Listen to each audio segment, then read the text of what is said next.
पुणे स्वारगेट घटनेची जबाबदारी सरकारने स्वीकारावी, विधानसभेतील विरोधी पक्षनेते विजय वडेट्टीवार यांची प्रतिक्रिया. पुण्यातील स्वारगेट इथं घडलेल्या घटनेची संपूर्ण जबाबदारी सरकारने आणि प्रशासनाने स्वीकारली पाहिजे, अशी मागणी विधानसभेतील विरोधी पक्षनेते विजय वडेट्टीवार यांनी केली. या घटनेवरून महाराष्ट्रातील कायदा आणि सुव्यवस्थेवर गंभीर प्रश्नचिन्ह निर्माण झाले, असं त्यांनी स्पष्ट केलं. वडेट्टीवार म्हणाले, चौकशीत आढळलेले पुरावे पाहता स्टार बसचा वापर महिलांच्या शोषणासाठी होत होता का, हा प्रश्न निर्माण होतो. 23 सुरक्षा रक्षक असतानाही महिलेवर अत्याचार होतो, यावरून गृह खात्याची स्थिती गंभीर आहे. शक्ती कायदा आम्ही आणला, मात्र त्याची योग्य अंमलबजावणी या सरकारने केली नाही. त्यामुळे महिलांच्या सुरक्षिततेबाबत सरकार गंभीर नाही. वडेट्टीवार यांनी सांगितलं की स्वारगेटच्या घटनेचा मुद्दा आम्ही विधानसभेत उचलणार आहोत. वारंवार अशा घटना घडत असताना सरकार केवळ कारवाईचे आश्वासन देतं, मात्र प्रत्यक्षात काही करत नाही. परिणामी महिलांवरील शोषणाच्या घटनांमध्ये वाढ होते. गृह खात्याचा धाक आता उरलेला नाही आणि गुन्हेगारांना अभय मिळत असल्याचं चित्र आहे. विरोधी पक्ष नेत्यांनी केलेल्या आरोपांमुळे राज्यातील कायदा आणि सुव्यवस्थेवर मोठी चर्चा होण्याची शक्यता आहे. पुण्याच्या स्वारगेट बस डेपो मध्ये झालेली घटना ही पूर्णतः मला वाटतं की याची जबाबदारीच मुळात त्या विभागाने आणि सरकारने स्वीकारली पाहिजे. कारण जबाबदारी म्हणजे एकूणच जी घटना घडली त्यावेळेस तिथे असलेली यंत्रणा काय करत होती, ज्या पद्धतीनं तिथे चौकशी केल्यानंतर तिकडे जे काही साहित्य मिळालं, म्हणजेच 4 बस ही केवळ शोषण करायसाठी, तिकडे महिलांच्या शोषणासाठी या बसेसचा वापर होत होता का, असा प्रश्न मोठा निर्माण होतो. 20-20 सिक्युरिटी गार्ड असताना तिथे एका मुलीवर बलात्कार होतो आणि शासन मात्र आम्ही कारवाई करू म्हणून केवळ ते थापा मारत असतो. खरं तर राज्यामध्ये गृह खात्याची आता रोजच इब्रत चाललेली आहे. वेशीवर टांगल्यासारखी परिस्थिती आहे. या सगळ्या घटना महाराष्ट्रामध्ये कायदा सुव्यवस्था नसल्यासारखी परिस्थिती झाली आहे. आम्ही मनामध्ये शक्ती कायद्याच्या संदर्भामध्ये मसुदा तयार केला होता. हे आता या सरकारने, आमचं सरकार गेलं, सगळी तयारी झाली होती आणि त्यानंतर या सरकारने शक्ती कायद्यामध्ये लागू करून त्याचा त्या पद्धतीनं कडक उपाययोजना करण्याची गरज होती. त्याची भीती निर्माण करण्याची गरज होती त्या कायद्याची, पण तसं कुठेही या राज्याकडून झालेलं दिसत नाही. यांना काय यामध्ये महिलांच्या सुरक्षिततेची अजिबात चिंता नाही. सत्तेमध्ये मशगूल झालेलं सरकार आहे. सत्ता आणि संपत्ती यामध्येच यांच्या सरकारचं आता पूर्णतः लक्ष आहे. त्यामुळे ही स्वारगेटच्या घटनेचा आम्ही विधानसभेमध्ये आवाज उचलूच आणि सर्व दोषीवर कारवाई होईल ती होईल. पण अशा घटना वारंवार राज्यामध्ये घडत आहेत.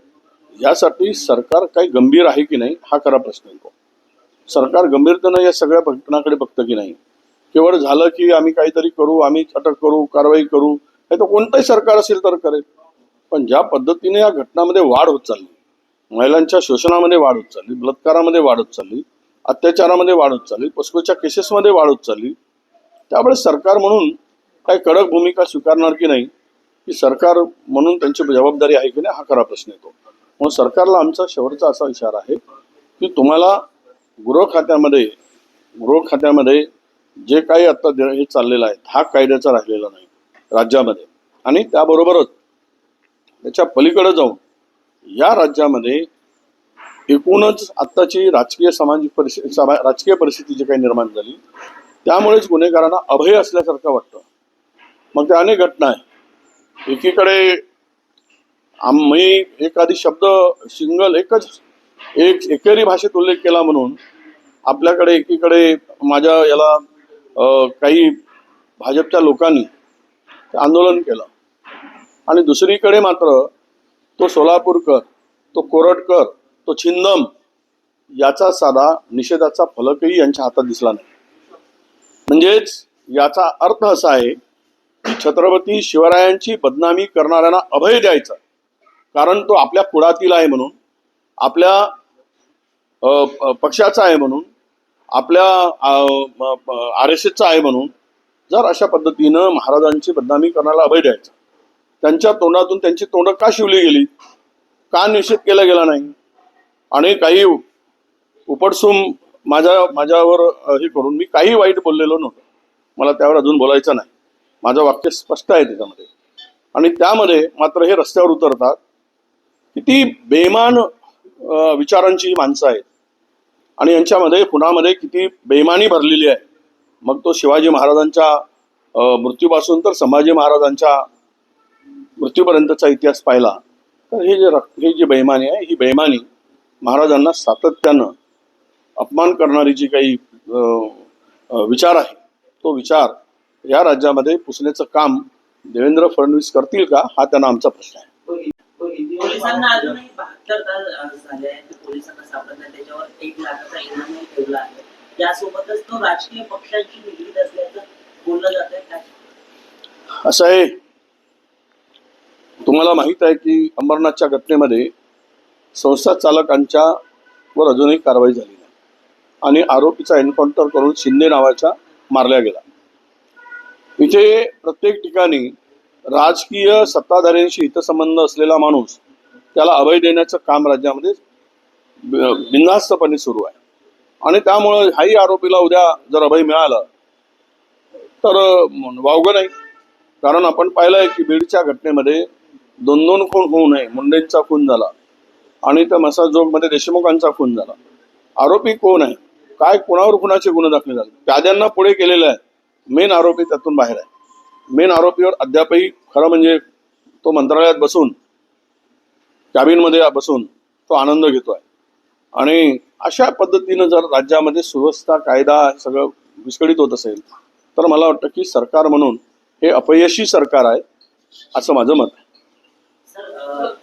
यासोबतच पुण्यात अजून एक घटना घडली आहे. एका कॅब चालक अश्लील चाळे करत होता, तरीही त्या मुलीने मग गाडीतून उडी मारली पाहिजे. काय म्हणजे ह्या अशा घटना वाढत आहे. नाही, म्हणून मी सांगितलं आता पुन्हा तर आता इतका मुलींच्या संदर्भात असुरक्षित झालाय. दरवर्षी किमान 2 डझन मुली आत्महत्या करतात पुण्यात. अनेक आपण पाहतो, रोज घटना वाचतो. पुन्हा सगळ्याधिक शिक्षणाचं माहेरघर, सांस्कृतिक नगरी वगैरे वगैरे, आपण हे आता विश्लेषणाला लावून उपयोग नाही.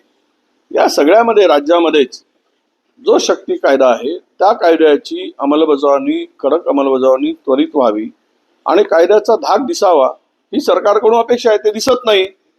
कारण आतापर्यंतचा सगळा रेकॉर्ड काढला तर यामध्ये अनेक सत्ताधाऱ्यांच्या जवळची लोक या अत्याचारामध्ये आम्हाला दिसत आहेत. त्याची माहिती मांडणी विधानसभेमध्ये आम्ही करू, कोणाशी कोण संबंधित आहे. आता झालेल्या घटना, ज्या काही राज्यामध्ये दर महिन्याला किमान 60 घटना होतात, तर त्या 60 घटनामध्ये मॅक्झिमम लोक ही कुणाच्या जवळची आहेत हे सगळं दिसते आहे. त्याची मांडणी आम्ही करू, विधानसभेमध्ये अधिवेशनात मांडू. प्रश्न असा आहे की पुण्यासारख्या एका शैक्षणिक नगरीमध्ये मुली सुरक्षित नाही तर मग पोलीस काय करताय? इथला पोलीस कमिशनर घेऊन गेलाय, तो काय करतोय? चॉकलेट खात बसलाय का तिथे पुण्यात? त्याला चॉकलेट खायसाठी पाठवलंय का इथल्या पोलीस अधीक्षकांना, पोलीस कमिशनरला, की हप्ते वसुलीसाठी पाठवलाय? त्याचा धाक तरी राहिला की तिकडे पुण्यात त्या घटना ज्या पद्धतीने वाढत आहेत. त्यामुळे मला वाटतं इकडचा वसुली अधिकारी पुण्यात नेऊन बसवला आणि वसुली सुरू झाली, त्यामुळे स्त्रियावर अत्याचार होत आहेत असा माझा आरोप आहे. नाही, हे देखो, अशा घटना घडतात त्यावेळेस अशा प्रकारच्या बैठका नेहमीच बोलवल्या जातात. त्यापूर्वी स्वप्न का नाही पडलं? सरनाईकांनी पूर्वी बैठक बोलवून अशा प्रकारच्या घटना घडू नयेत म्हणून काही उपाययोजना केली असती तर आम्ही अभिनंदन केलं असतं. तलाव फुटून गेलाय, पाणी निघून गेल्यावर तलाव बांधून उपयोग काय? हे सगळं काहीतरी तातुरमातुर हे दाखवायचं काम आहे. यामध्ये फार काही तथ्य आहे असं मला वाटतं. नाशिकचं पालकमंत्री पण अजूनही रस्सीखेच चालू आहे. भाजपने अजूनही आपला दावा ठोकला आहे. काय? नाही, ते पालकमंत्री पद महाराष्ट्रातील आता मला वाटतं की वर्षभरामध्ये एक पालकमंत्री नेमावा. यावेळेस पहिला भाजपचा, दुसरा राष्ट्रवादी, रोटेशन पद्धत करावी आणि महाराष्ट्रामध्ये खो खो नावाचा खेळ येतो, तर तो खो खो खेळ महाराष्ट्रामध्ये या सगळ्यांनी शिकावा. एकाला उठवत जावं आणि दुसऱ्यांनी बसवत जावं. क्या आप इंटीरियर के बारे में सोच रहे हैं पर डिज़ाइन फाइनल नहीं कर पा रहे? होम इंटीरियर या ऑफिस इंटीरियर, किसी भी डिज़ाइन आइडिया को रियलिटी में कैसे बदले, आज हम ये जानेंगे इंडस्ट्री एक्सपर्ट्स से।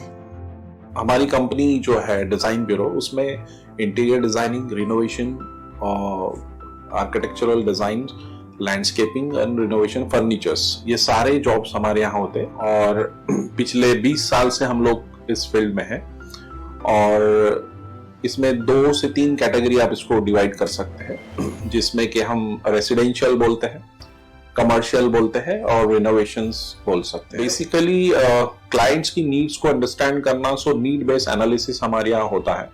सो क्लाइंट्स के लिए हम लोग परफेक्ट इसलिए हो जाते हैं, या हम उनके लिए दोबारा, या किसी क्लाइंट्स के लिए हम चौथी बार काम कर रहे हैं because of their confidence with us, कि वो हमारे ऊपर रिलाय करते हैं। हम लोग अमित यूनिवर्सिटी को पहले से ही जानते थे, तो उनको हमने बुला के उनको जो स्ट्रक्चरल यहाँ पे ब्रिक्स वर्क चल रहा था तभी से उनको कांटेक्ट किया, उन्हीं को जगह दिखाई, उनको स्पेस डिजाइन करने के हिसाब से कांटेक्ट किया, उन्होंने डिजाइन बना के दिया काफी अच्छा।